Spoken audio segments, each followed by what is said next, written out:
Գյորջյան Կասկադ 60 ամիս փուլային վճարում բազմաթիվ առավելություններ։ Տիկին Զոհրաբյան, նախ դատական այս նիստից ինչ սպասելիքներ ունեք, որքանով արդարադատությունը ի վերջո կհաղթի։ Ոչ մի սպասելիքներ չկան, սա ընդամենը բարոյական աջակցություն է անմեղ դատապարտվող մարդկանց, որևէ ակնկալիք, որ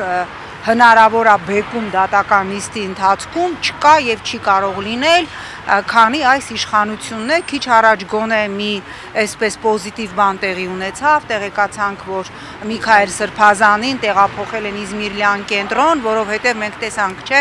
արդարադատության նախարարը սենց ինչ որ սենց տոմնի ժպիտով ինքն էր որոշում Միքայել Սրբազանը առողջական խնդիրներ ունի թե ոչ, քիչ առաջ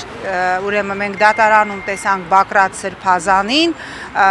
ծայրահեղ նիհարած եւ մենք բոլորս գիտենք, որ Բակրատ Սրբազանը շաքարի լրջագույն խնդիր ունի եւ ես պնդում եմ ծանոթ լինելով միջազգային բոլոր կոնվենցիաներին այն հիվանդությունները, որոնք ունեն մասնավորապես 4 կալանավորված սրբազաններից երկուսը Միքայել եւ Բակրատ Սրբազանը մեր օրենսդրությամբ եւ միջազգային կոնվենցիաներով դրանք անհամատեղելի են կալանքը որպես խափանման միջոց ընտրելու հետ, բայց քանի որ մենք ունենք իշխանություն, որը թքած ունի իր իսկ ստորագրած միջազգային պարտավորությունների վրա, իր իսկ ընդունած օրենքների վրա, մենք տեսնում ենք ահա այսպես լրջագույն առողջական խնդիրներ ունեցող մարդիկ կալանքի սանկցիայի տակ, ել չեմ խոսում այդ ամբողջ անհեթեթագույն մեղադրանքը, որը կարվել է բոլորին քիչ առաջ զրուցում էինք Արա Ռոստոմյանի հետ եւ մանրամասնեց թե կոնկրետ ինքը ինչ ահաբեկչություն էր ծրագրում, երբ որ Սրբազան շարժման մասնակիցներից մեկը սենյակում, հա, գնել անորեն մանուշակագույն այդ, չգիտեմ ինչ, ծուխը, ընդամենը այդ ձայնագրության մեջ Արա Ռոստոմյանն ասել է, հա, լավ է, որակյալ է, բայց դուրսը թողեք, որովհետև խեղդվում ենք։ Սա համարվել է ահաբեկչություն նախապատրաստելու գործիքակազմ եւ այդ հոդվածով իշխանազավթման ահաբեկչություն նախապատրաստելու յուրաքանչյուրը կալանքի տակ է, չմոռանանք Բակրատ Սրբազանի միկրոալիքային վառարանը, կոշիկի մեխերը եւ պոլիփայտը, սրանք բոլորը այս իշխանության օրոք համարվել են ահաբեկչության իրականացման արսենալներ, գործիքներ։ Տիկին Զոհրաբյան, Փաշինյանը ամեն կիրակի իր շրջիկ խմբով, այսպես կոչում, գնում է պատարակների, նախորդ կիրակի էլ Գյումրիում 7 վերքում էր մասնակցում պատարակի, մենք տեսանք, որ Շիրակի թեմի քահանաները բոյկոտեցին եւ իր արչեւ իր թելադրած կանոններով պատարակ չմատուցեցին։